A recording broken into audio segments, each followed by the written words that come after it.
My boyfriend wanted an open relationship before marrying me, just to test if I was worth it. I should have known something was wrong when he ordered the most expensive wine on the menu without even glancing at me first. But I was too busy being nervous, thinking he might actually do it tonight. 5 years together. And here we were at this ridiculously fancy restaurant with candlelight and everything. My best friend had texted me 3 times that day asking if I thought tonight was the night. I'd bought a new dress, spent 2 hours getting ready, even practiced my surprised face in the mirror that morning, which in retrospect is absolutely humiliating to admit. The restaurant was one of those places where the menu doesn't have prices, and the waiters wear actual tuxedos. I'd made the reservation myself 3 weeks ago, after he'd casually mentioned wanting to go somewhere special for our 5-year anniversary. Special meant expensive, apparently, because he'd been dropping hints about this place for months. I didn't mind paying. I never minded paying. That was part of the problem, though I didn't see it yet. The waiter cleared our appetizer plates, and that's when he reached across the table and took my hand. My heart actually stopped for a second. This was it. 5 years of supporting him through his journey to find himself professionally. 5 years of telling him he was brilliant and talented and just needed the right opportunity. 5 years of footing the bill for almost everything while he figured out his career path. But none of that mattered because he loved me, right? He was finally ready to commit. I remember thinking about the ring I'd seen him looking at online last month. I'd pretended not to notice when he quickly closed the browser tab. But I'd been so happy, so hopeful, so stupid. So I've been thinking, he started. And I could feel my face already forming that practiced smile. About us. About our future. I squeezed his hand, probably too hard. My heart was hammering so loudly I was sure the entire restaurant could hear it. I felt like everyone was watching us. I wondered if people would clap when he proposed. Some people did that. I want to marry you, he said. And for maybe 2 seconds, my brain went completely blank with happiness before he continued. But I need us to have an open relationship first. I'm sorry, what? The words didn't make sense. It was like he'd suddenly started speaking a different language. I heard them. I understood each individual word, but together they formed something my brain couldn't process.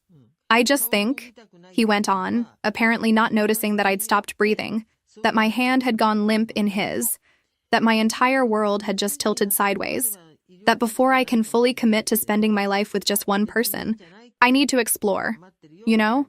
I need to experience other women, figure out what's out there. Then I'll know for sure that you're the one. I should have asked him why, if he needed to be sure. He hadn't figured that out before now. Before 5 years? Before this dinner that I'd planned and paid for. Before making me hope. The waiter appeared with our entrees. I watched him set down my salmon like I was observing from outside my own body. The couple next to us had stopped pretending not to listen. I've already thought this through, he continued, cutting into his steak that cost more than my weekly grocery budget. We can set boundaries. Be respectful about it. But I really think this is what I need to be absolutely certain before we take that next step. Here's what I should have done. Thrown that expensive wine in his face, walked out, blocked his number, and never looked back. Here's what I actually did. I took a sip of water, set down my glass very carefully and said, "Okay." His fork froze halfway to his mouth.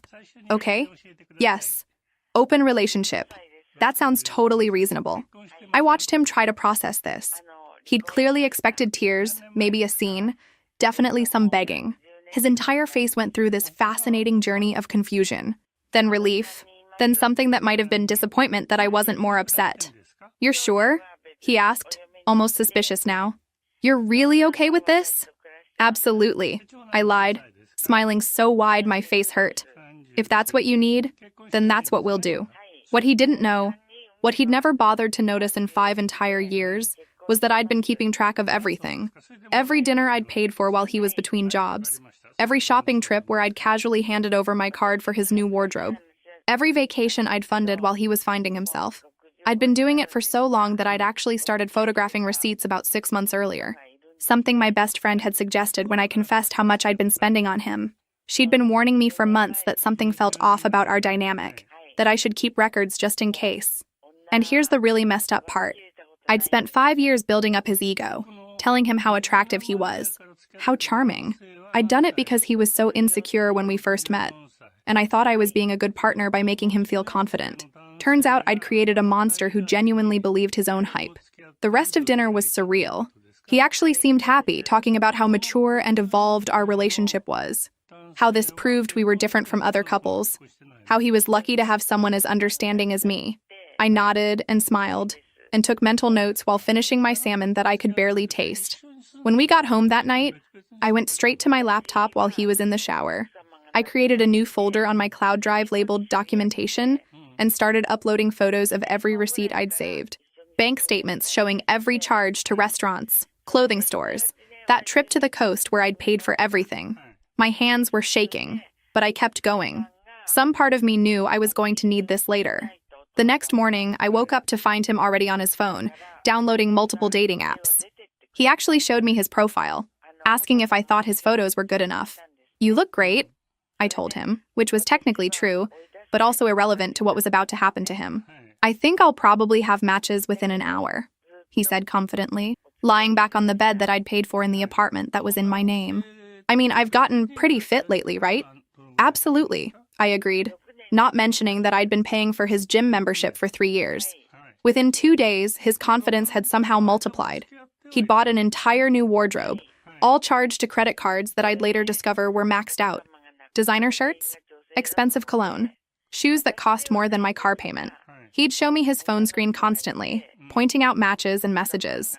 "This one's a lawyer," he'd say, scrolling through photos like he was shopping. "This one says she loves guys who are ambitious. Oh, and look at this one. She's definitely into me." The first few days, he was unstoppable. He'd come into the living room every hour with updates. "Just matched with someone who looks like a model. I think she's really into me based on her first message." I'd look at the message, which just said, "Hey," and nod supportively. What else could I do? I'd started going to the pottery studio down the street, something I'd wanted to do for years, but never had time for because I was always working extra hours to pay for everything. The classes were twice a week in the evenings, perfect timing for when he was presumably out on dates. The instructor was this patient woman in her 50s who had this philosophy about ceramics reflecting life. "You can't control everything," she'd say while we worked the clay. "Sometimes you just have to let it be what it wants to be." I found that oddly comforting. Except he kept coming home early. Every single time. The first date, he left at 7 with this swagger I'd never seen before, wearing a new shirt that had cost $180. He was back by 8:30, slamming the apartment door. "She was boring," he said, which I translated to mean she probably didn't laugh at his jokes or fawn over him the way I always had. The second date, he came home even earlier, looking genuinely shaken. "She ordered the most expensive thing on the menu, finished half of it, said she had an emergency, and left," he muttered. I didn't point out the irony of him being upset about someone else ordering expensive food. The third date was a disaster he couldn't stop talking about. "She spent 20 minutes on her phone," he complained. "Then she asked if I could cover her parking because she forgot her wallet." Who does that? Someone who saw through you in the first 5 minutes, I thought, but didn't say. By the third week, I'd created 6 pieces at the pottery studio and had lost 5 pounds because I'd started going to the gym during lunch breaks. Turns out when you're not spending all your free time boosting someone else's ego, you have a lot of extra energy for yourself. And time. So much time that I'd somehow forgotten I had. The gym thing was an accident, really. My coworker had invited me to try her trainer's class, and I'd figured why not. That's where I met the instructor. This incredibly calm guy who treated everyone with genuine respect. He learned everyone's names by the second class. He never made anyone feel bad for being a beginner. After class one day, I was struggling with my water bottle cap. Stupid thing was stuck, and he just casually helped me open it without making it into a thing. "You're getting stronger," he'd said. And it took me a second to realize he meant from the workouts, not the water bottle incident. We'd ended up talking about books. I'd mentioned reading this novel about a woman who hiked the entire Pacific Crest Trail, and his face had lit up. Turned out he'd done part of that trail 3 years ago. Then we talked about travel, about how sometimes you need to physically move through space to process things mentally, about life in general. Nothing romantic, just actual conversations where someone asked me questions and seemed genuinely interested in the answers. Questions like, "What made you want to try ceramics?" Instead of, "What's for dinner?" Or, "Can you check if my card went through?" It was such a small thing. Being asked real questions and having someone remember your answers. But after 5 years of being someone's emotional support system and ATM machine, it felt revolutionary. Meanwhile, my boyfriend was becoming increasingly frantic. He'd check his phone every 30 seconds. He'd narrate his entire dating app experience like I was his therapist. "Why aren't they responding?" he'd ask. "I mean, I'm being really interesting in my messages." I'd glance at his screen and see messages like, "Hey beautiful, you up?" Sent at 2 in the afternoon. Real compelling stuff. One evening I came home from pottery class to find him lying on the couch in the dark, just staring at the ceiling. "How was your class?" he asked. And there was something sharp in his voice. "Great, actually. I'm working on this vase that's really coming together." "That's nice." He sat up. "Who else is in the class?" "Just a group of people. We're all beginners." "Any guys?" I looked at him. This person I'd supported for 5 years, who'd proposed marriage contingent on sleeping with other women first, and I felt something shift in my chest. "Yeah, there are guys in the class. Why?" "Just curious." But his jaw was tight. "You've been going there a lot. Twice a week, like I told you. And you're always coming home so happy." I sat down in the chair across from him, suddenly exhausted. "Would you prefer I come home miserable?" "No, He ran his hands through his hair. "Are you seeing someone?" The audacity of this question, coming from someone who'd literally demanded an open relationship and had been on about a dozen dates in the past month, was so stunning that I actually laughed. "Are you serious right now?" "It's different," he said, which was apparently his answer. "I told you what I was doing. You're being secretive. I'm taking pottery classes and going to the gym. There's nothing secretive about it." "But is there someone at the gym?" "There's the instructor, and about 20 other people in the class." "The instructor is a guy?" "Yes. The instructor is a man. We've talked a few times after class about books. That's it."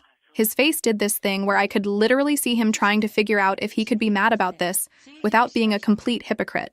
He settled on sullen silence, which was somehow worse. The next morning, I had coffee with the instructor after class. His name didn't matter, really. But what mattered was that he paid for both our coffees without making it weird, asked about my job, remembered details I'd mentioned the previous week, and didn't spend 45 minutes talking about himself. When I mentioned it casually to my boyfriend that evening, more to prove that I had nothing to hide, he actually threw his phone at the wall. "So you are seeing him?" "I had coffee with someone." "You've been on 30-something dates in the last month." "That's different. I told you I was going to do that. And I told you I was having coffee. What exactly is the problem here?" But of course he couldn't articulate it without revealing himself as the world's biggest hypocrite. So he just stormed off to the bedroom and slammed the door. I stood there in the living room, looking at his phone on the floor with a cracked screen, and started calculating in my head how much I'd spent on phone repairs for him over the years. 4 times, if I remembered correctly, probably close to $800 total. I picked up the phone to see if it still worked, and that's when I saw the messages. His screen was still unlocked, and there was a thread with someone named the Blonde One, because apparently he didn't even bother learning their actual names. Just categorized them like items in an inventory. The message was from her.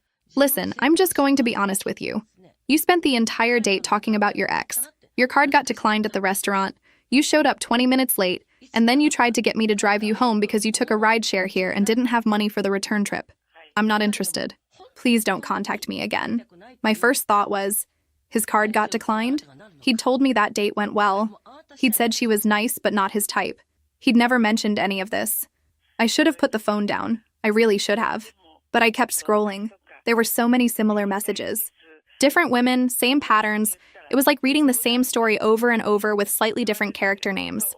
"You said you were a project manager, but you spent the whole time complaining about not having a job and how your girlfriend doesn't understand you. Why did you think it was okay to ask me to pay for your drinks after you ordered the most expensive cocktails on the menu? I'm not your therapist. Dude, I came here for a date, not to hear about your relationship problems for 2 hours. You arrived late, left early, and spent the entire time checking your phone. What was even the point?" Then I found the thread that made my blood stop. A woman he'd gone on 3 dates with. She'd sent him a long message explaining why she was ending things. But it was one specific paragraph that hit me. "I want to be clear about something. When we tried to be intimate, you kept having issues and then blamed it on stress from your controlling girlfriend. But the thing is, you spent 3 dates telling me how amazing and supportive she is, how she pays for everything, how she always builds you up. So which is it? Is she controlling or is she supporting you? Because from where I'm sitting, it sounds like you have a good thing and you're sabotaging it while blaming her for your own problems. I hope you figure that out before you lose her." I read it 3 times. This stranger had seen in 3 dates what I'd been blind to for 5 years. Each message was like a tiny mirror reflecting back the person I'd enabled him to become. This entitled, self-absorbed person who thought the world owed him something. And I'd helped create that. I'd spent 5 years telling him he was wonderful just the way he was, that he didn't need to change, that someone would see his potential eventually. I'd paid for everything, so he never had to face the consequences of not being able to afford his lifestyle. I'd propped up his ego so thoroughly that he genuinely believed he deserved better than me. But these women, strangers who owed him nothing, had seen through him immediately. I put the phone down very carefully on the coffee table, like it might explode if I moved too quickly. Then I sat there for what might have been 5 minutes or an hour. I honestly couldn't tell. My brain was doing this thing where it kept trying to rewrite the past 5 years with this new information. Every moment I'd thought was loving support was actually enabling. Every time I'd paid for something to help him out was actually preventing him from growing up. Every compliment I'd given him to boost his confidence had just inflated an ego that was already dangerously overblown. I went to my best friend's apartment and showed her everything. Not just the messages, but the receipts, the bank statements, everything I'd been quietly documenting. She made us both tea, even though neither of us was really a tea person. It was just something to do with our hands while we went through it all on her laptop. Okay, she said, opening a new spreadsheet. Let's actually calculate this properly. You've been saying it's a lot, but let's see the real number. We started with rent. 18 months where I'd covered his half completely. Another year where I'd paid about 75% because he was getting back on his feet. $13,400, she said quietly, just in rent. Then we added the dinners, clothes, vacations, his car insurance when he said his policy lapsed, phone bills, the security deposit, the furniture. $32,150, she said finally. Her voice was quiet, almost reverent. You've spent $32,000 on him in 5 years. That can't be right. That's a car. That's a down payment on a house. We literally just calculated it. Twice. She turned the laptop screen toward me. I stared at the spreadsheet. The numbers blurred together. I could have paid off my student loans with that money. You could have done a lot of things with that money. You created a monster, my best friend said, not unkindly. She reached across and squeezed my hand. You spent 5 years telling him he was amazing, paying for everything, making him feel like he was hot stuff. And now he actually believes it. I did do that, didn't I? You did. But you did it because you loved him and you thought you were helping. The question is, what are you going to do now? What do I do? She looked at me for a long moment. You know what you do. I did know. I just wasn't ready to admit it yet. Admitting it meant admitting I'd wasted 5 years. Admitting it meant I'd lied to myself as much as I'd lied to him. Admitting it meant starting over at 32 years old with nothing to show for half a decade, but a spreadsheet of my own poor decisions and $32,000 I'd never see again. 3 weeks went by in this weird stalemate where we barely spoke to each other. He was still going on dates that all seemed to end in disaster. I was still going to pottery classes and the gym. The tension in the apartment was suffocating. Then one Saturday morning, I woke up to find him sitting at the kitchen table with this serious expression on his face. Not concerned about me serious. Concerned about him serious.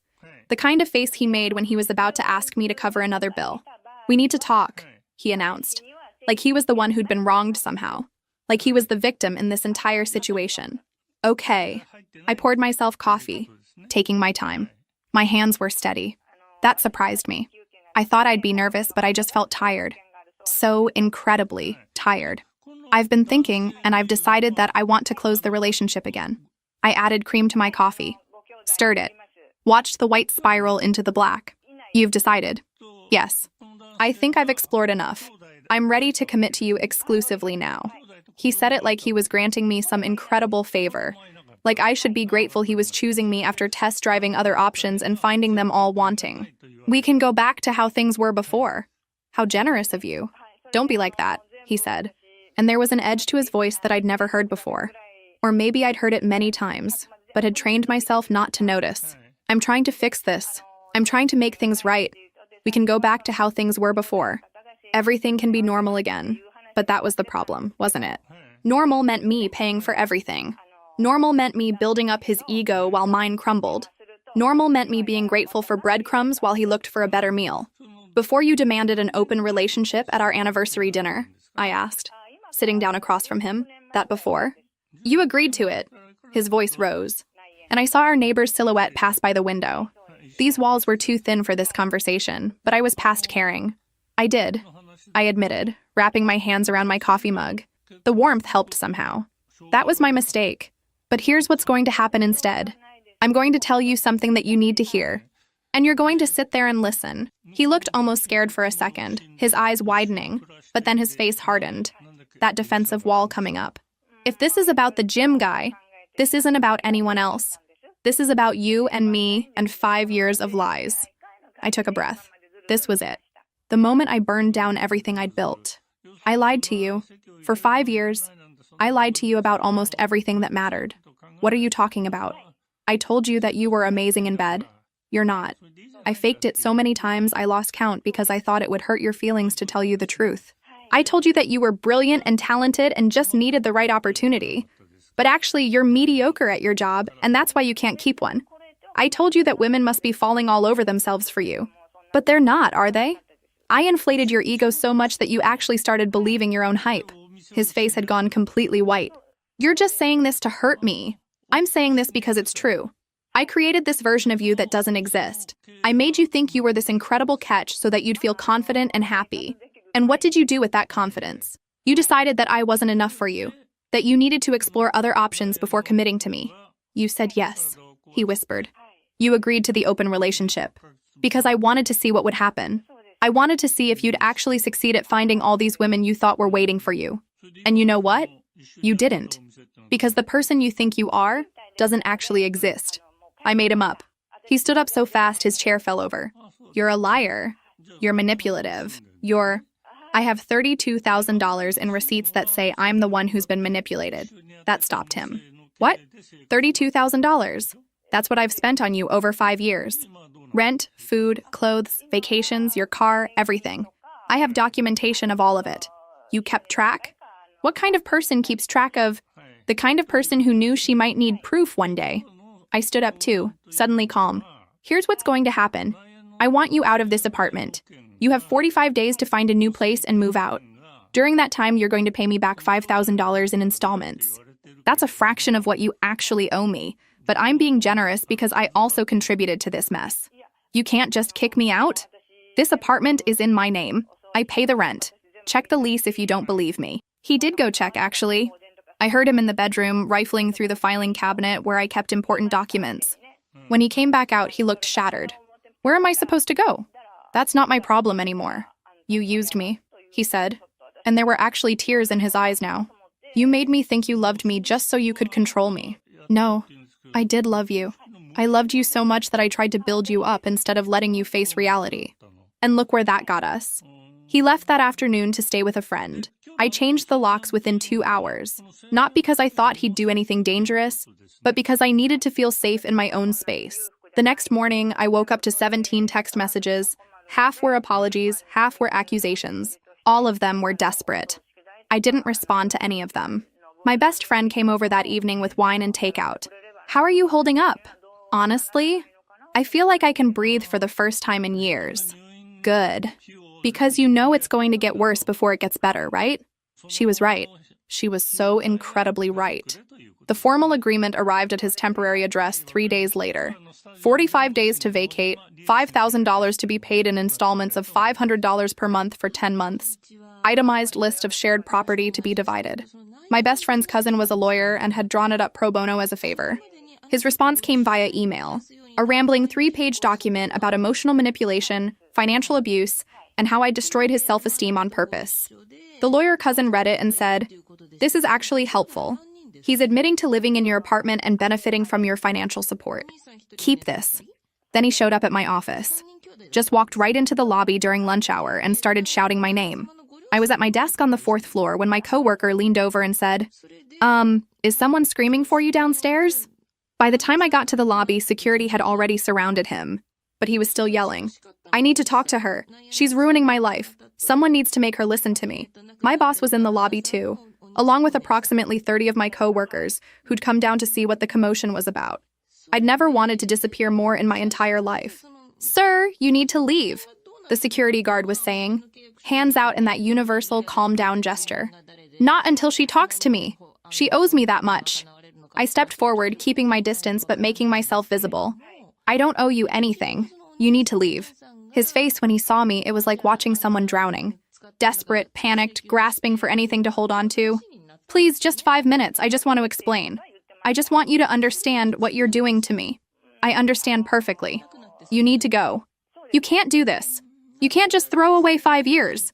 You did that when you asked to sleep with other women before marrying me. Security, can you please escort him out? They did, but not before he tried to shake them off twice and yelled a few choice words about me that echoed through the marble lobby. My boss called me into her office afterward, her face a mixture of concern and professional assessment. Are you safe at home? She asked directly. I showed her the agreement I'd had drawn up, explained the situation as professionally as I could, tried to make it sound less horrifying than it was.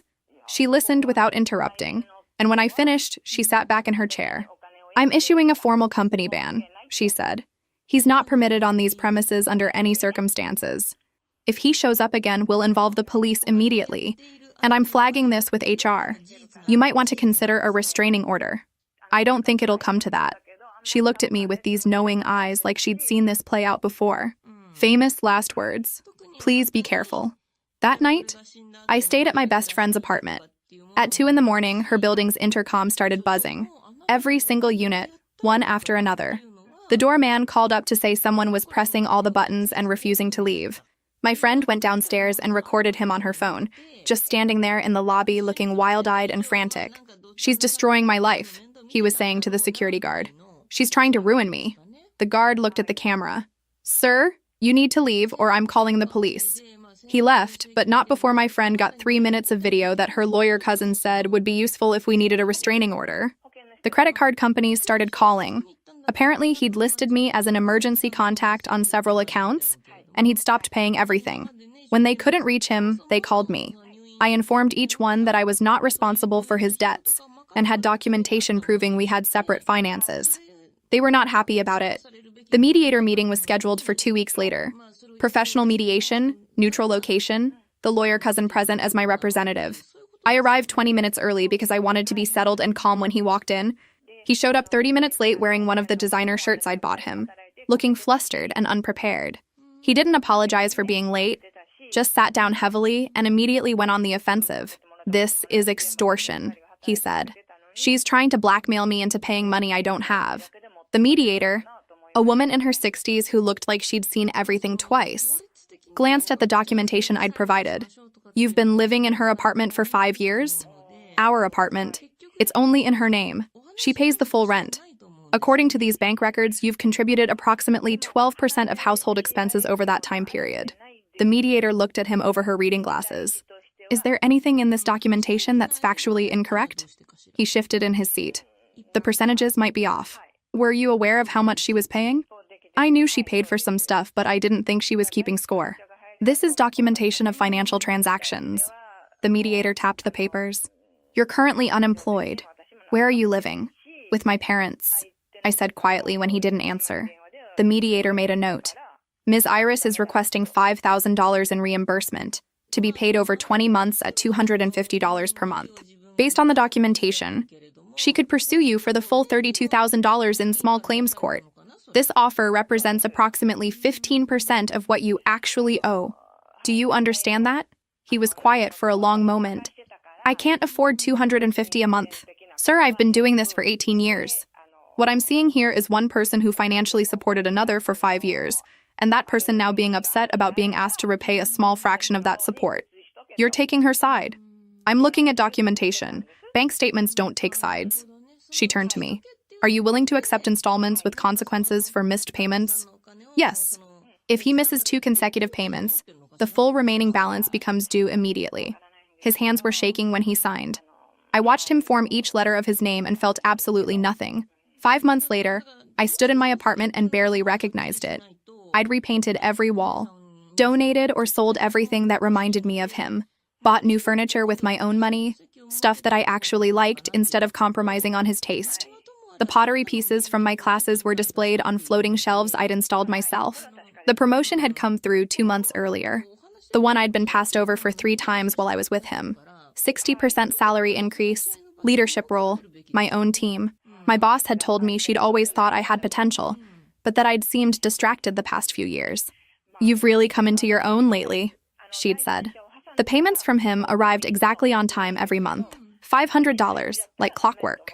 I documented each one in a spreadsheet but felt no emotional reaction to seeing his name on the transactions. It was just data now, proof that this chapter was closing. Pottery classes had turned into something I genuinely loved. My pieces were still imperfect, wonky in places where the clay hadn't cooperated, but I'd learned to appreciate the flaws. The instructor had commented that my work showed more personality than the technically perfect pieces some students made. The gym had become routine too. I'd lost 15 pounds without trying, just from the stress being gone and actually having time to take care of myself. The instructor and I had coffee regularly now, sometimes dinner. Nothing serious, nothing pressured, just two people who enjoyed each other's company. He paid for things without making it transactional. He asked about my day and remembered what I told him. When I talked, he listened instead of waiting for his turn to speak. The encounter happened on a random Tuesday at the supermarket, 3 months into my new life. I was comparing prices on pasta sauce, actually comparing prices for the first time in forever, because I was on a budget now. A real budget. Not the fake kind where I pretended to care about money while spending thousands on someone else. When I saw him 2 aisles over, reading the label on a can of generic soup with the kind of intense concentration usually reserved for legal documents, he looked different. Thinner, definitely. The kind of thin that comes from stress rather than intentional weight loss. Tired, with circles under his eyes that I could see even from this distance. The designer clothes were gone, replaced with a t-shirt I didn't recognize and jeans that had seen better days. They were worn at the knees, frayed at the hem. For a man who used to spend $180 on a single shirt, this was practically a costume. He saw me at the same moment. For a second, we just stared at each other across the dried goods aisle, like two characters in a Western showdown. Other shoppers pushed their carts between us, oblivious to the heavy weight of 5 years hanging in the air. Then he put the soup can back on the shelf and started walking toward me, and every muscle in my body tensed. "Hey," he said quietly when he reached me. His voice was different too, smaller somehow. "Can we talk? I don't think that's a good idea. Please, just 5 minutes. I need closure." There was something almost pitiful about him now, standing there clutching a wire basket with 3 items in it. Generic soup, store-brand bread, a single can of tuna. I remembered when he used to fill carts with imported cheeses and organic everything, never checking prices because I'd always just pay at the checkout. But I'd learned enough in therapy, which I'd started immediately after he moved out, to know that his need for closure wasn't my responsibility. "I'm good," I said simply, turning back to my pasta sauce like this was a normal conversation with a normal acquaintance. "I hope you're doing okay, but I don't think we have anything to discuss. Everything fell apart because of you." It came out flat, almost matter of fact, like he was stating an obvious truth that I was somehow refusing to acknowledge. And there it was, the real reason he wanted to talk. Not closure. Blame. "I need to go," I said, starting to push my cart past him. "Wait, please." He grabbed my arm and I yanked it away so fast that my cart rolled into a display of canned tomatoes. "Don't touch me." "I'm sorry, I didn't mean..." He looked around at the other shoppers who were definitely watching now. "I just want you to understand what you did to me. I understand that you're still not taking responsibility for your own choices. That's all I need to know." I pulled out my phone. "If you don't leave me alone right now, I'm calling the police." He left. I watched him abandon his basket and walk out of the store, shoulders hunched like he was bracing against wind that only he could feel. At home that night, my phone rang with an unknown number. I almost didn't answer, but something made me pick up. "Hello? Hi, this is his mother. I hope you don't mind me calling." I minded very much, actually, but I was too surprised to say so. "He's living with us again," she continued. "He lost his job about a month ago. He's not doing well, and all he talks about is you and how everything went wrong. I think he wants to try to work things out. That's not going to happen. I understand, I do. But maybe if you could just see him one more time, let him explain." "No, please. As a mother, I'm asking you to. With all due respect, your son is a grown man who made his own choices. I spent 5 years supporting him financially and emotionally. And when that wasn't enough for him, he demanded an open relationship before he'd consider marrying me. I didn't destroy anything. He did." There was a long pause. "He told me you agreed to the open relationship." I did agree, because I wanted to see what would happen. And what happened was exactly what I suspected would happen. "I see." Another pause. "He never told me about the financial part, about how much you'd paid for." I'm sure he didn't. "I'm sorry for calling. I just thought maybe I could fix this for him, but I can see now that there's nothing to fix." She sounded tired. For what it's worth, I think he knows he messed up. He's just too proud to admit it. After she hung up, I sat on my couch in my redecorated apartment with my pottery pieces catching the evening light and realized I didn't feel guilty at all. Maybe that made me cold. Maybe it made me self-protective. Either way, it felt like progress. 7 months after that anniversary dinner, I was setting up for a small dinner party when the doorbell started ringing. Not just ringing, leaning on it. The sound drilling into my skull like someone was testing my patience on purpose. I looked at my best friend, who was helping me arrange cheese on a board we'd spent 20 minutes making look Pinterest perfect, and she immediately pulled out her phone. "Don't open it until I'm ready to record," she said, her face dead serious. Through the peephole, I could see him. He was holding flowers, wilted carnations that looked like they'd been sitting in a gas station cooler for a week, and swaying slightly on his feet. Drunk. Very, unmistakably drunk. His shirt was buttoned wrong, I noticed, and he'd cut his hair himself, badly, with chunks uneven around his ears. "I know you're in there," he shouted, loud enough that I heard one of my neighbor's doors open down the hall. "We need to talk. You can't just ignore me forever." "I'm calling the police," I called through the door, pulling out my phone with shaking hands. "You need to leave right now. I just need 5 minutes. Just let me explain everything. I can fix this." I opened my phone and dialed. The 911 operator answered immediately, her voice calm and professional, and I said very clearly, "My ex-boyfriend is at my door, intoxicated and refusing to leave. I need an officer here, please." I gave her my address, spelled out my apartment number twice. "No one wanted me!" he was shouting now, and I could hear him crying, this ugly, gasping sound that might have broken my heart 6 months ago. "Every single woman I met, they all said no. Do you know how that feels? Do you know what that's like? This is all your fault." My best friend was filming from the window now while 2 other friends huddled in the kitchen, wide-eyed and silent. One of them whispered, "Is he going to break down the door?" This was not how I'd envisioned my dinner party going. I'd made lasagna. I'd bought good wine. I'd cleaned for 3 hours. You took everything from me. My confidence, my family, my job, everything, all because I made one mistake. One mistake, and you turned everyone against me. "Sir," I heard a voice say. And I looked out the peephole again to see my neighbor, the older man from apartment C who'd always been kind to me. He was standing in his doorway in slippers and a cardigan. "You need to leave this young lady alone. This is between me and her. This is none of your business. The police are on their way. If I were you, I'd leave before they arrive. Public intoxication is a crime, you know." But he didn't leave. Of course he didn't leave. He just kept ringing the doorbell and pounding on the door and shouting about how I'd manipulated him, used him, destroyed him, how I'd turned his family against him, how his mother wouldn't even talk to him anymore because of what I'd said, how I'd stolen 5 years of his life and given him nothing but lies in return. When the police arrived 6 minutes later, I timed it, he started crying even harder and saying he just wanted to talk to me like adults. The officers separated him from my door, took statements from me and my neighbor, and issued him a formal warning. If he came back, they said, I could get a restraining order with no problem. They walked him to his car, parked illegally in a fire lane, naturally, and watched him call a rideshare before letting him leave. After they left, I closed my door, locked it, engaged the chain, and just stood there breathing for a full minute. My friends were silent, waiting to see how I'd react. Would I cry? Would I be angry? Would I feel guilty? I felt relieved. That's what surprised me most. Not anger, not sadness, just pure relief that I wasn't tied to that chaos anymore. I wasn't responsible for his emotions or his choices or his failures. I was just responsible for me. "Are you okay?" my best friend asked. "Yeah," I said, and I meant it. "Let's eat." We had our dinner party. We drank wine. We laughed. And for the first time in what felt like forever, I didn't spend any mental energy worrying about someone else's feelings. The 9th payment was 3 weeks late when the email arrived. It was long, rambling, full of justifications and excuses, but the core message was clear. He wanted to meet in person to renegotiate the agreement because he couldn't afford the payments anymore.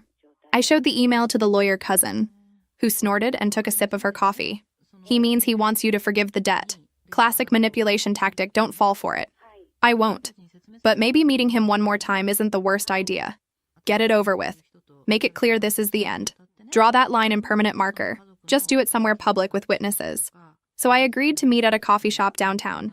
Neutral territory, lots of witnesses. I brought my best friend as backup, made her sit at a nearby table where she could intervene if needed, but far enough that he might not notice her immediately. I arrived 15 minutes early and ordered a coffee I probably wouldn't drink just to have something to do with my hands. The barista was playing indie music too loudly, and the whole place smelled like burnt espresso. He walked in looking like a different person. He'd lost at least 20 pounds, not in a healthy way. Gaunt, not fit, hollow-cheeked. The expensive clothes were long gone. He was wearing cheap sneakers and a hoodie I'd never seen before, gray and shapeless. But it was his eyes that really got me. This hollow look like something vital had been scooped out of him, and nothing had filled the space it left behind. He sat down across from me without ordering anything, without even asking if I wanted anything, and folded his hands on the table. They were shaking slightly. "Thanks for meeting me. You said you wanted to renegotiate." "Right. So, I've been struggling. Really struggling. I lost my job 3 weeks ago. I'm living with my parents in their basement. They charge me rent now, can you believe that? My own parents. And I just can't afford the $250 a month anymore on top of everything else. I was hoping we could work something out. Maybe reduce it to 100, or extend the timeline even more." "You signed an agreement." "I know, but that was before everything fell apart, before I lost everything. You don't understand what it's been like for me. You're doing fine. You got that promotion. You have your apartment, your life. I have nothing. Nothing." His voice cracked on the last word. I took a sip of my lukewarm coffee and waited. I'd learned in therapy that silence was a powerful tool, that I didn't need to fill every gap in conversation with comfort or explanation. Sometimes the kindest thing you can do is let someone sit with their own discomfort. "Everyone left me," he continued, his voice rising slightly. "My friends don't want to hear about it anymore. My parents are disappointed in me. My mom actually said I threw away the best thing that ever happened to me. Can you believe that? My own mother taking your side. Women won't even match with me on apps now. Do you know how humiliating that is? I imagine it's difficult." "Difficult?" He let out this bitter laugh. "It's destroying me. Every day I wake up and realize that everything I thought I had, everything I thought I was, it was all a lie. And you did that. You made me believe something that wasn't true. It's your fault." And there it was, the real reason for this meeting. "You lied to me for 5 years. You built me up just to tear me down. You made me think I was someone I wasn't. And then you showed me the truth in the cruelest way possible. You wanted me to fail. You wanted to humiliate me." I set down my coffee cup carefully. "You asked me to marry you contingent on you sleeping with other women first. You thought you deserved better than me. Those were your choices, not mine. Because you made me think I could. You made me believe I was special.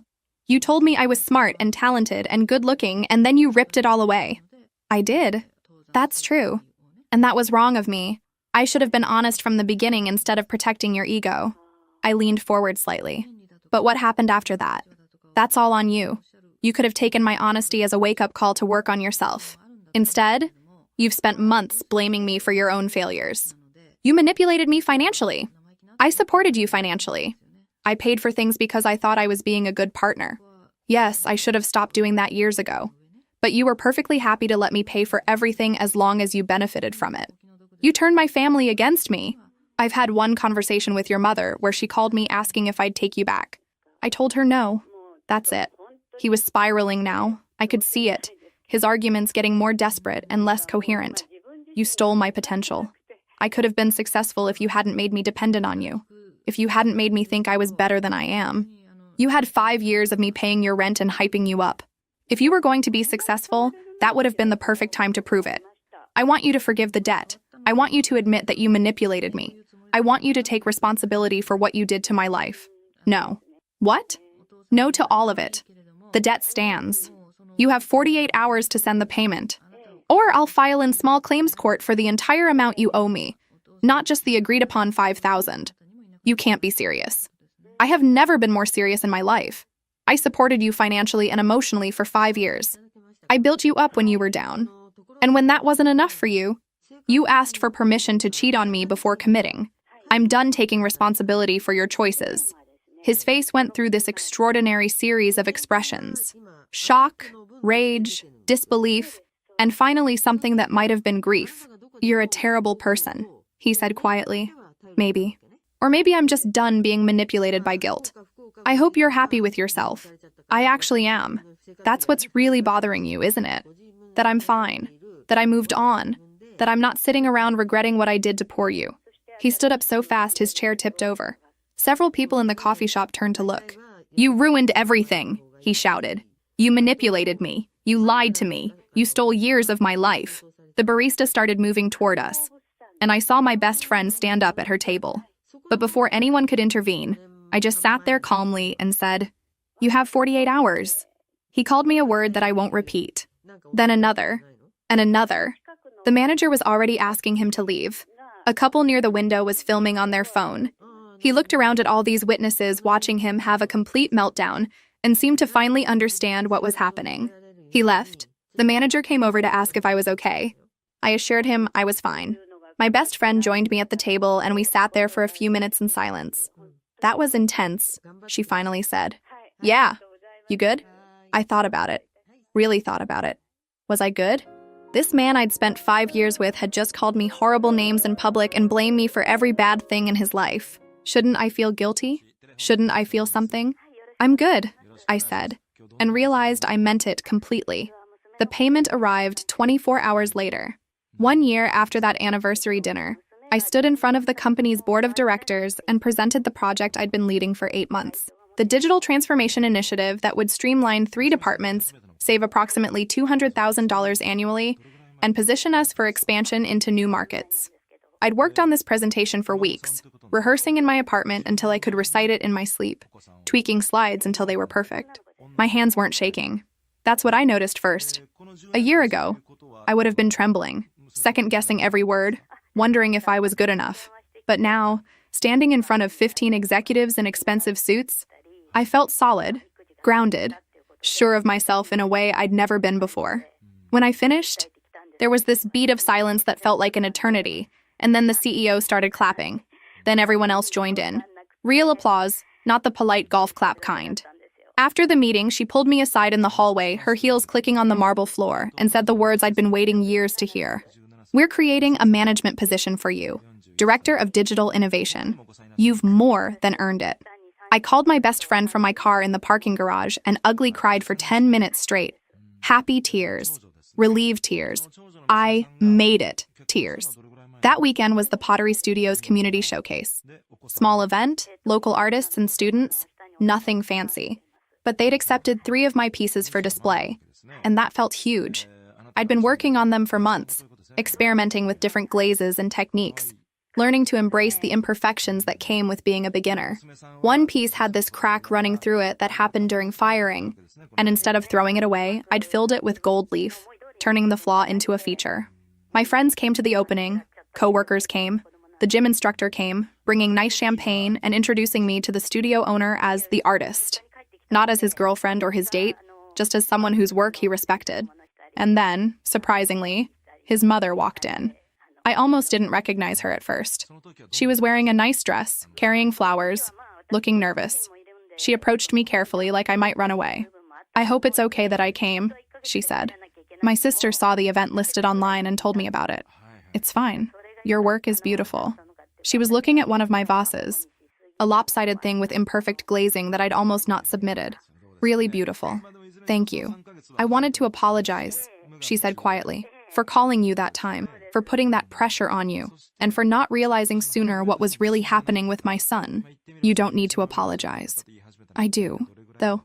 I raised him to think the world owed him something. I made excuses for him when he messed up.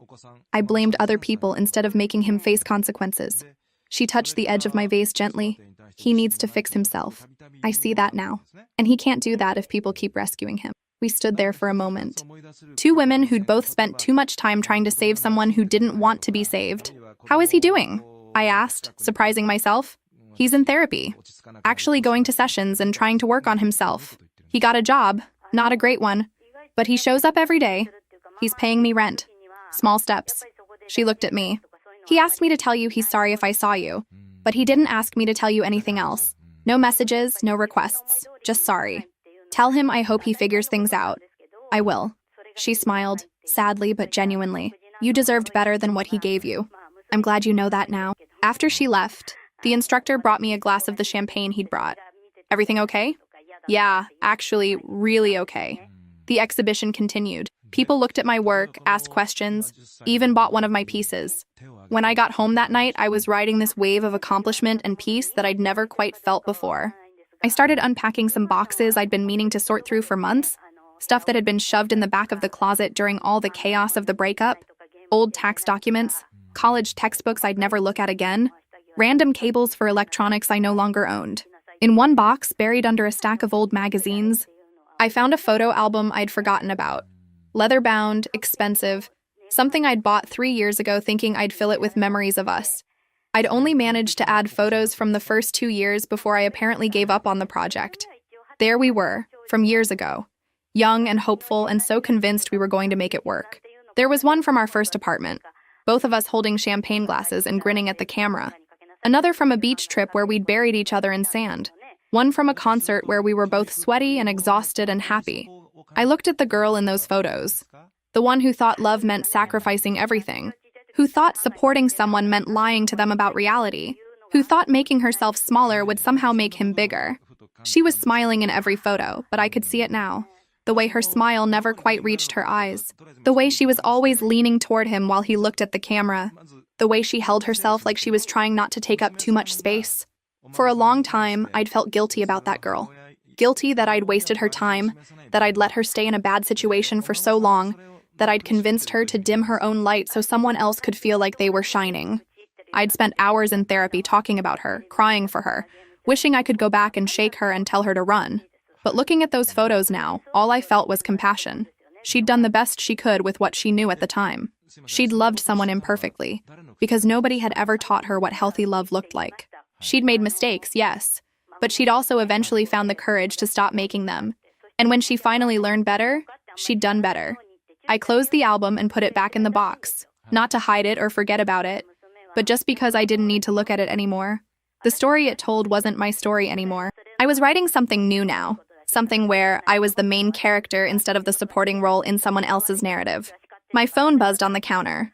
The group chat with my friends, making plans for dinner next week. The gym instructor sending a funny article about pottery fails he thought I'd appreciate. My boss following up on something from the presentation with 3 fire emojis and "you killed it." All these people who saw me for who I actually was, not who I was pretending to be. I pulled out my laptop and started looking at real estate listings. The apartment had been fine for recovering and rebuilding, but I was ready for something that was entirely mine, something I chose without compromise, that reflected who I was now, not who I'd been. I wanted a place with good light for my pottery, maybe a small balcony where I could have morning coffee, a space that felt like me, just me, nobody else's energy lingering in the corners. The gym instructor and I were taking things slow, really slow. For the first time in my life, I wasn't rushing into anything or trying to prove something. We had dinner sometimes, talked about real things, and there was no pressure to define what we were.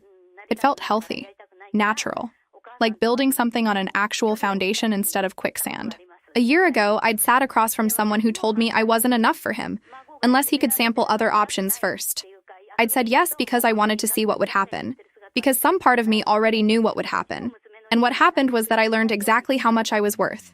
Turns out it was a lot more than $32,000 in 5 years of my life. Turns out I'd always been enough. I just needed to believe it myself. The apartment search could wait until tomorrow. Tonight, I just sat there on my balcony, watched the city, and felt genuinely happy. Not the fake kind I'd performed for 5 years. Just real simple contentment. And that was everything.